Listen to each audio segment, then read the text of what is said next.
Qui est cet homme assis face à l'océan, immobile, les yeux perdus dans l'horizon gris et infini?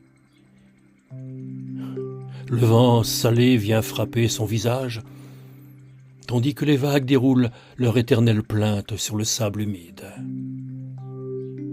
Chaque ressac semble porter un souvenir. Chaque embrun réveille une blessure qui ne peut être apaisée. Comme lui, je contemple le sable sur lequel se dessinent tant de souvenirs.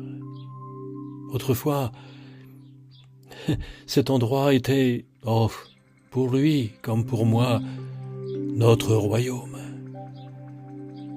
Je revois sur le sable la trace de nos promenades au bord de l'eau.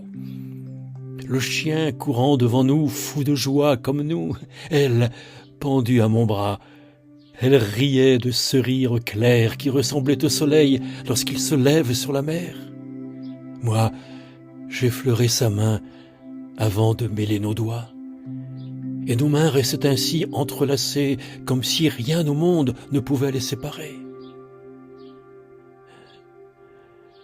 Je regarde cet homme assis près de moi comme mon double.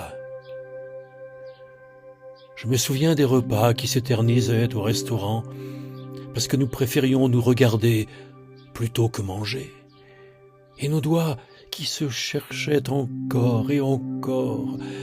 Il suffisait d'un regard pour que le désir embrase nos corps.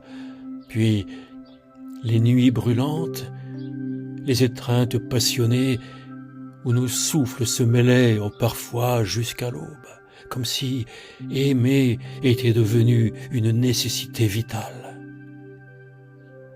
Et chaque matin, avant même qu'elle ne se réveille, je préparais le petit déjeuner sur la terrasse. Les croissants encore tièdes, les pains au chocolat, le café fumant. Le bruit de l'océan en toile de fond berce nos souvenirs. Elle arrive, les cheveux défaits par le sommeil, enveloppée dans sa robe de chambre ou ce pull trop grand. Et moi qui lui souris comme on sourit au bonheur lorsqu'on croit qu'il durera toujours. L'homme assis à mes côtés poursuit mes pensées. Puis un matin, elle me dit de partir, sans colère, sans cri, avec cette douceur terrible qui détruit davantage que la haine. Depuis, la seule question qui revient sans cesse dans nos esprits, pourquoi tout cela s'est-il envolé? Comment un amour si vivant, si fusionnel, peut-il disparaître comme une vague qui se retire en silence? Puis il ajoute: j'ai quitté la maison, en laissant derrière moi les rires, les odeurs de café, les promenades, les habitudes, les rêves, les coussins encore marqués par nos nuits qu'un autre relaiera. Toute une vie abandonnée entre quatre murs que l'océan repousse. Et il me demande: est-ce que ce bonheur a réellement existé? Et si tout cela n'était qu'un songe inventé par un cœur trop amoureux? Alors je crie: mais non!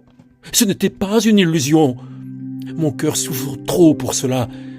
Les souvenirs sont précis, brûlants, vivants encore sous la peau. Le goût de ses baisers demeure, comme la chaleur de ses mains, le bruit de son rire porté par le vent marin. Alors, tous deux, nous demeurons là, silencieux, assis face à l'océan, le regard perdu dans le lointain, laissant les vagues recouvrir peu à peu notre douleur. Les embruns effacent les contours du passé sans jamais parvenir à les faire disparaître complètement. Et dans le murmure infini de la mer, nous entendons encore l'écho de notre amour perdu.